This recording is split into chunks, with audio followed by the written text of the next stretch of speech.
এই আধুনিক কলকাতা শহরের একটি গল্প সমস্যারও ফেস করা হচ্ছে, আবার জিনিসটা আবার এনজয় করছি। গার্ডিয়ানের খুব অভাবে ভুগছিলাম। কর্মক্ষেত্রে এবং পারিবারিক জীবনটা টোটালি আলাদা। কর্মক্ষেত্রে এই প্রেমটা থাকা ভালো। এটা আমার লঞ্চিং প্রজেক্ট। গল্পটি খুবই আধুনিক একটি গল্প, একটি আধুনিক কলকাতা শহরের একটি গল্প বলা যায়। যে কলকাতা ডায়েরিজ তো নাম, কিন্তু হচ্ছে আমি কলকাতা থেকে একটি ডায়েরির পাতা নিয়ে আসি আর কি। ওই পাতাটা আর কি বাংলাদেশের মানুষকে পড়ানোর জন্য নিয়ে আসি। বঙ্গবিডিতে মুক্তি পাচ্ছে আগামী 18 তারিখ, 18 জুলাই। সিনেমাটিতে অভিনয় করছেন কলকাতার সুনামধন্য অভিনেত্রী শ্রীলেখা মিত্র, দর্শনা বণিক, শান্তিলাল মুখার্জি স্যার এবং অরিজিৎ গুহ, এবং সাথে আমিও।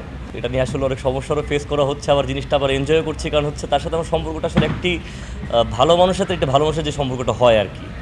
কারণ তিনি স্পিরিচুয়ালিটিতে বিশ্বাস করেন, তিনি খুবই মুক্তভাষী, ভালো কথা বলেন। তো তিনি আমাকে অ্যাকচুয়ালি অ্যাক্টিংটা করতে খুবই হেল্প করেছেন, এবং সেখানে আমি খুবই একা ছিলাম। তো একটি গার্ডিয়ানের খুব অভাবে ভুগছিলাম আর কি। তো তিনি আমাকে সেই অভাবটা আর কি পূর্ণ করেন।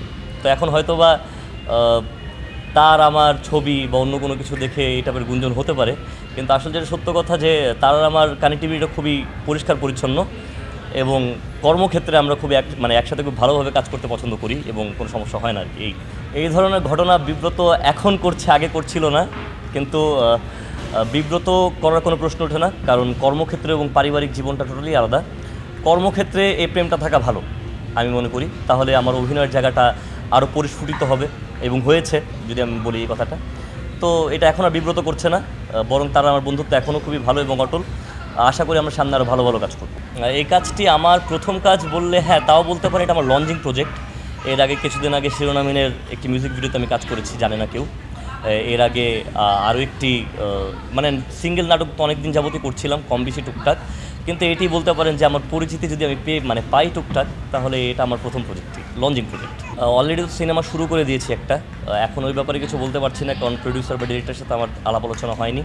প্রথম লটের কাজও শেষ। বাংলাদেশের খুবই সুনামধন্য ডিরেক্টরের কাজ করছি, এবং আশা করছি যদি আমাকে সকল ডিরেক্টর এবং আমার কো আর্টিস্টরা আমাকে অ্যাকসেপ্ট করে, তাহলে এখন হয়তো বা কাজকর্ম ঠিকমতো শুরু করছি।